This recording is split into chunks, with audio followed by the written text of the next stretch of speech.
Imagine waking up tomorrow in a world with no governments, no police, no presidents, no kings, no taxes, no laws. If someone stole your food, there would be no one to punish them. If two families fought over land, there would be no judge to settle the dispute. The strongest group would simply take whatever they wanted. It sounds like complete chaos. But here's the surprising part. For more than 95% of human history, that's exactly how our ancestors lived. There were no countries, no borders, and no rulers. So what changed? When did ancient humans first invent government? The answer doesn't begin inside a palace or with a mighty king. It begins around a campfire, where a small group of hunter-gatherers faced a problem that would eventually change human civilization forever. For nearly 300,000 years, humans lived in small bands of around 20 to 50 people. Everyone knew everyone else.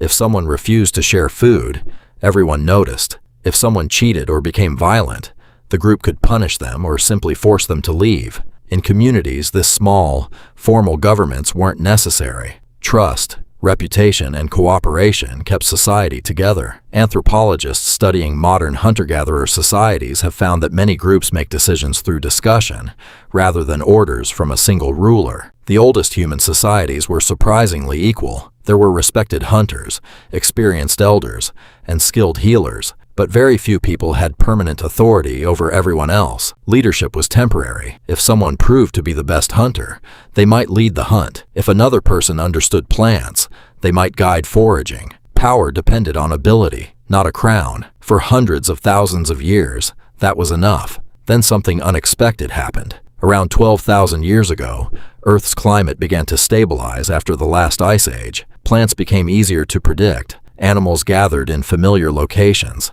and for the first time, some human groups stopped wandering. Instead of constantly moving from place to place, they settled down. Permanent villages slowly appeared. Families built homes beside one another. Instead of 30 people living together, there were now hundreds, and soon, thousands. That's where the problems began. Imagine living in one of these early villages. Someone claims the best farmland. Another family disagrees. A neighbor steals stored grain during winter. Two hunters argue over hunting territory. Without rules, every disagreement risks becoming violence. As communities grew larger, personal relationships were no longer enough. You couldn't know everyone personally anymore. Something new was needed. Not just leaders, but systems, rules, authority. The earliest foundations of government had begun to emerge. One of the world's oldest large settlements appeared around 9,000 years ago. Thousands of people lived side by side in tightly packed homes. Interestingly,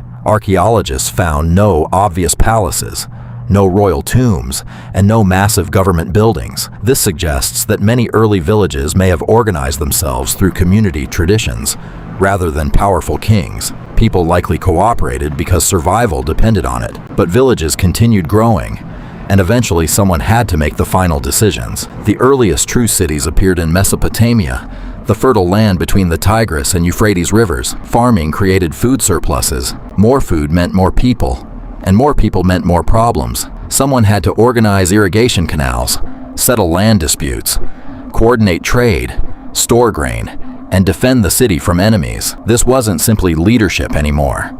It was administration. The first governments were beginning to take shape. At first, many cities were probably managed by councils of respected elders or temple leaders. Religion played a central role. People believed the gods owned the land, and priests often managed resources on their behalf. Temples became centers of both worship and administration. But as cities competed with one another, another kind of leader emerged: the warrior. During times of conflict, military leaders gained enormous influence. Some of them never gave that power back. Temporary war leaders slowly became permanent rulers. The first kings had arrived. More than 5,000 years ago, some of history's earliest kings ruled over growing city-states. Unlike earlier village leaders, these rulers commanded armies, collected taxes, directed construction projects, enforced laws, and governed thousands of people they had never even met. This was something entirely new in human history. Power had become institutional.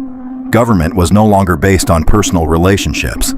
It had become an organized system. But governments weren't created only to control people. They also solved enormous problems. Imagine trying to build irrigation canals stretching for miles. defending a city with 10,000 residents, or storing enough grain to survive years of drought. None of these tasks could be managed by individual families alone. Large societies required coordination on a scale humanity had never attempted before. Governments made that possible. Without them, civilizations as we know them could never have existed. As governments became stronger, their responsibilities grew. Officials collected food, organized workers, built roads, maintained temples, recorded harvests, and collected taxes. In fact, many historians believe writing spread partly because governments needed accurate records. Some of humanity's earliest written symbols weren't stories or poems. They were lists of grain, livestock, taxes, and trade. Administration helped drive one of humanity's greatest inventions.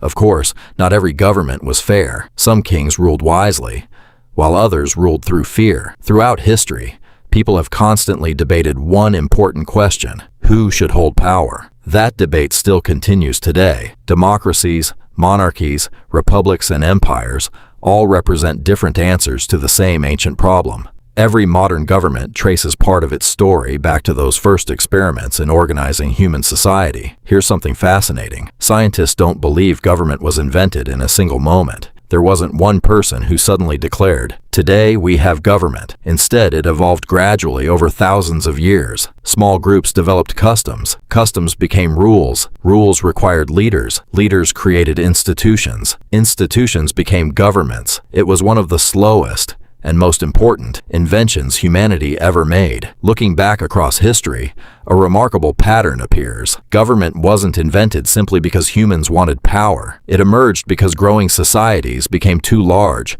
and too complex to function without organization. The very thing that allowed strangers to live together peacefully also allowed cities to rise, trade to flourish, roads to be built, and civilizations to spread across continents. Whether ruled by councils, priests, kings, or elected leaders, every government shares the same ancient purpose: helping large groups of people live together under shared rules. So, when did ancient humans invent government? If we mean simple leadership and shared decision-making, the answer stretches back hundreds of thousands of years to small hunter-gatherer bands. But if we mean organized governments with laws, taxes, officials, and permanent rulers, the archaeological evidence points to the rise of the first cities around 5,000 to 6,000 years ago in ancient Mesopotamia. Sometimes the greatest inventions aren't objects you can hold in your hands. Sometimes they're ideas that quietly reshape the entire course of human history. And government may be one of the most powerful ideas our species has ever created.